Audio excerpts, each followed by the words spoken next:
Hey guys, it's Jenny. Welcome back to my garden.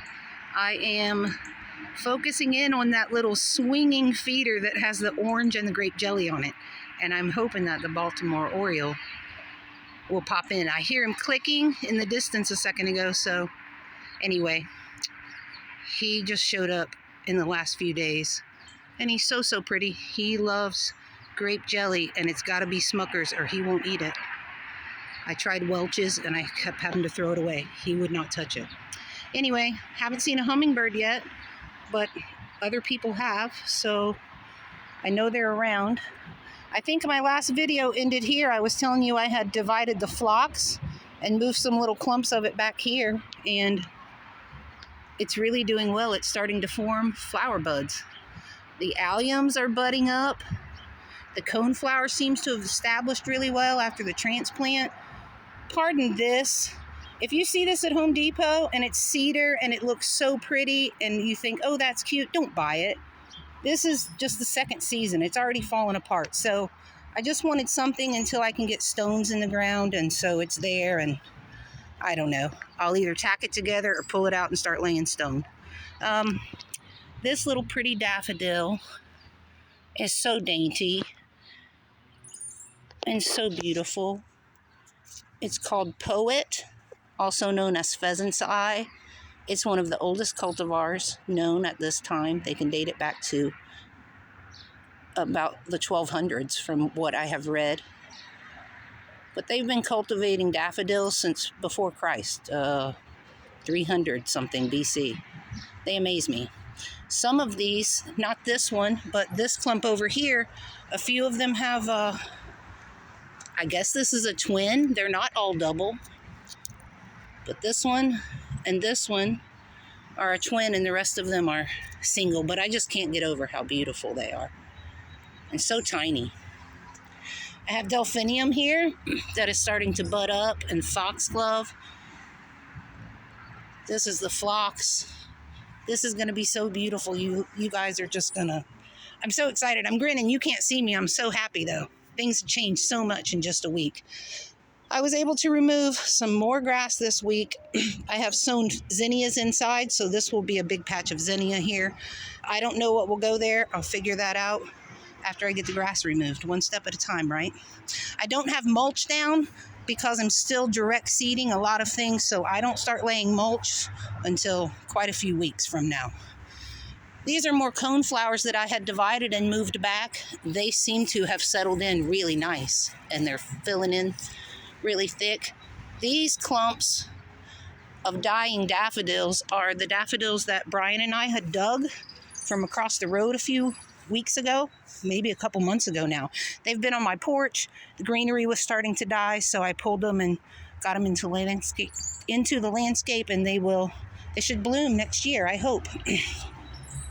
Guys, my peony that I transplanted is not doing so well. Look how yellow it is. And I don't really know. Mom, tell me what to do. Anyway, this one down here, again, my yellow one that has never bloomed. It's flushing out nicely, but still, again, no blooms. And I'm thinking maybe it gets too much shade. Let me know what you think about that. This here...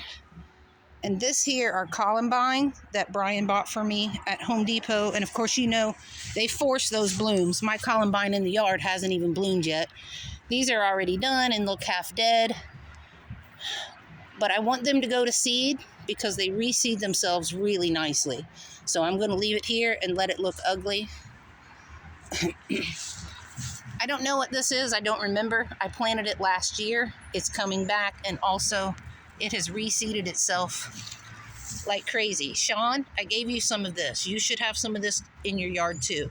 And it's still too young. My plant identifier app doesn't tell me yet what it is, so we'll see. But it looks like it's going to do well. Since we last talked, I did get my pansies to my rusted buckets. I added a stone here, which is preventing all the washout from these daylilies, so that is nice. My yarrow right here is coming in really thickly. I was able to find a package of red yarrow, which you don't commonly see, so I have that started inside, and I'm going to Add a big chunk of yarrow here. This is more phlox that I've moved back. It was looking kind of for a bit, but it's budding up, so that means it established well. Here's another allium. I have alliums of all shapes and sizes. I can't wait for them to start opening. Pansies are also pretty. Those irises are from my uncles. I wanted them to be yellow, but it looks like they're going to be purple, but that's fine. I love irises. Back here are the oriental lilies that I planted less than 2 weeks ago, and they have all sprouted. So come July, this is going to be a showstopper back here. Sweet peas. I have always struggled with sweet peas, but it looks like I did something right this time. So they're starting to climb. I had to come out here and wrap them with frost cloth because we've had freezes for the last 2 days, but I think they made it. In the freeze, we had to huddle all of our blueberry bushes together, and I put a fitted sheet over them for the last 2 nights, but no worse for the wear. They seem fine, but they're covered with blooms, a couple of them, and so I knew if they froze, we'd have no blueberries, so I needed to tend to that. My onions seem to be doing, I don't know, pretty good. They're little still, but I mean, it's only April, so I'm trying to get some sweet peas to grow up this little vine here, which is where I will eventually put a hummingbird feeder. My lettuces are looking so good, y'all. Sorry if it's bumpy. I'm hobbling as I walk. I started these all from seed. I don't buy the stuff from Home Depot because it grows too fast from seed, so why not? This is a heirloom called an oak leaf. It does look like an oak leaf. Sometimes the red lettuces are very bitter. This is very tender and good. Brian and I had a salad the other day and it was delicious. I have iceberg heads. I have these little tennis ball heads. They're coming along nicely. This is some of the same oak leaf, but it will head up if you give it space. So I planted some back here to let it head up. This is another one. It has like a fancy French name. Quatre Fall del Salsa. I don't know. Anyway, it means something of the 4 seasons. So this is like really good in cold temperatures, and you know, maybe in July it will still handle some heat. Spinach that I started from seed is just kind of starting to do something. I don't really have much luck with spinach, but maybe this year's the year. Here's just some more random spinach that I sowed, leaf lettuce, so I have more after this is gone. Isn't this so pretty, y'all?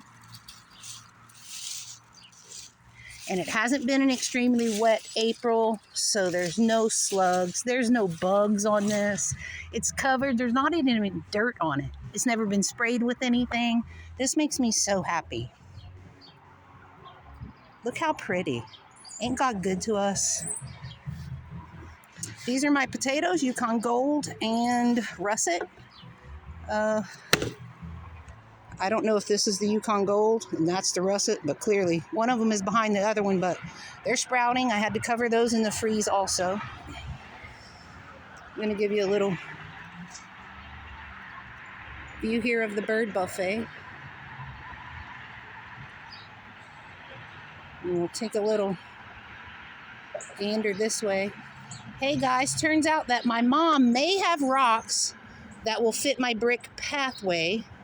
And if she does, it's going to be really, really nifty because they came from my dad's yard years and years and years ago. He worked for the railroad, and we're real close to the railroad tracks here, so it's possible that bricks from Louisville might match bricks from Cincinnati, so I'm so hopeful. Excuse the mess on the patio. There's always cleaning up to do. Brian's got to get the ladder, clean the gutters. It's starting to really, really look pretty, y'all. I'm going to turn you around here. Let's hobble up. We have an ugly fence, which I don't know. If you have an ugly fence, sometimes you just have to deal with it. They're costly to replace. Last year, without removing any grass, I came up here and I just dumped like half a bag of potting soil on top of dirt, and I sowed, I don't know, a paper lunch bag full of just random seeds. And so a lot of them have stuck. You can see these are clumps of perennial flowers. I don't know what time of year they'll bloom, but this should be beautiful. And I am trying to get, they're not doing so hot. I'm trying to get some sweet peas to climb up this fence, which is 10 feet tall to keep deer out. So we'll see how that goes, but I'm really excited that these seem to have stuck over the winter. That'll be pretty. I'm sad to say that I think all of my hydrangeas that I tried to rescue, I think they're all dead. I'm glad I didn't dig holes yet and pull up grass, because I think none of them are going to make it.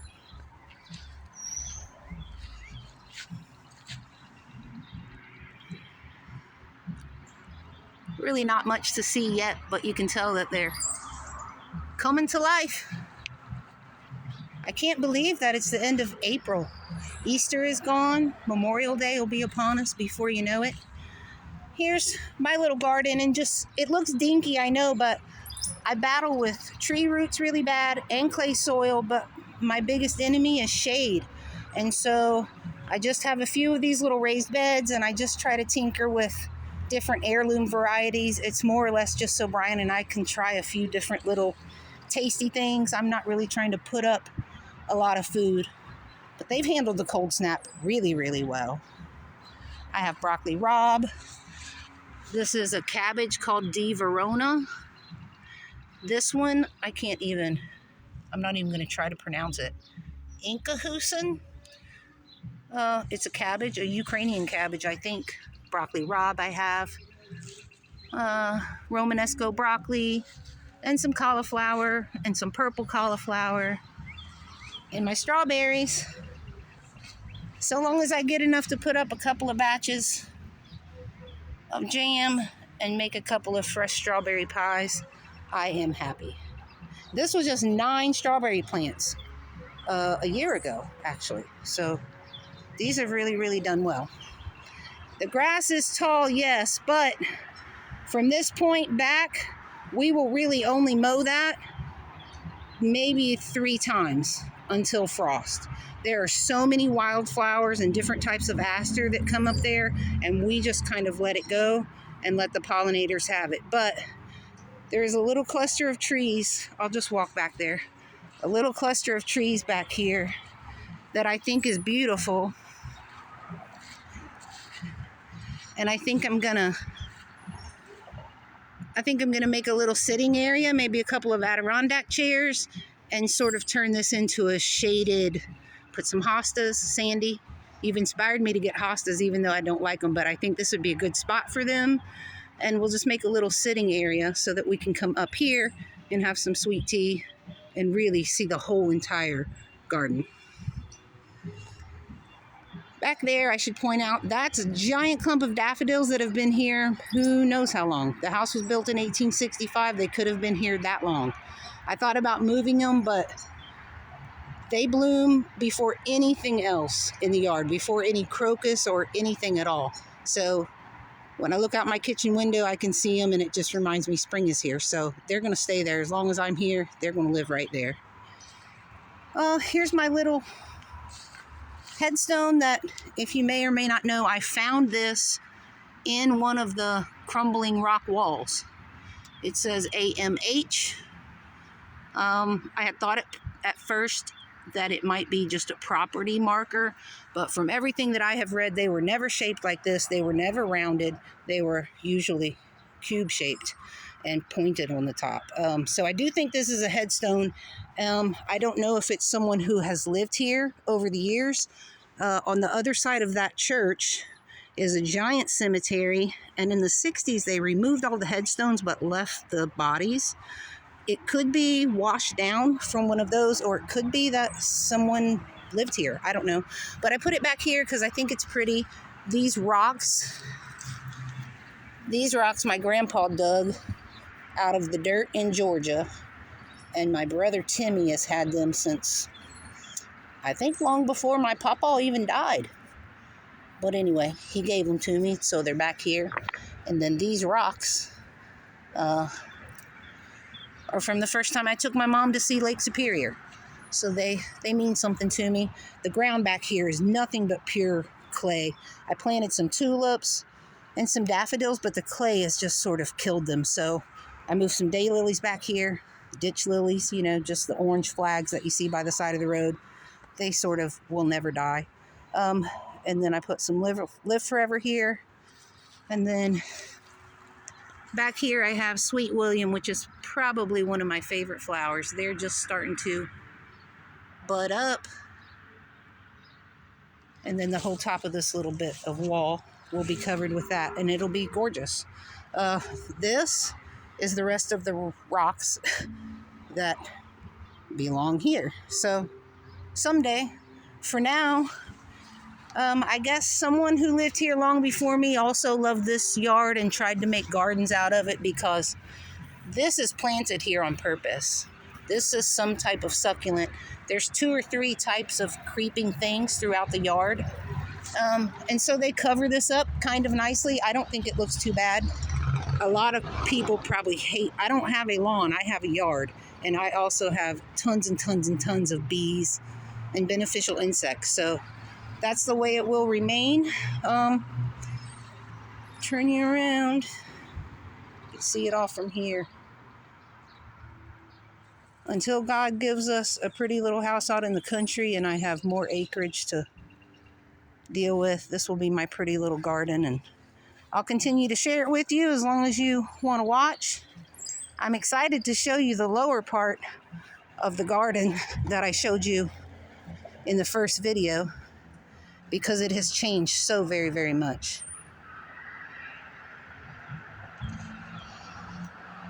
Guys, I hope you have a good rest of your week. I'm going to make a cup of coffee and watch my birds for a little bit. Y'all have a good night.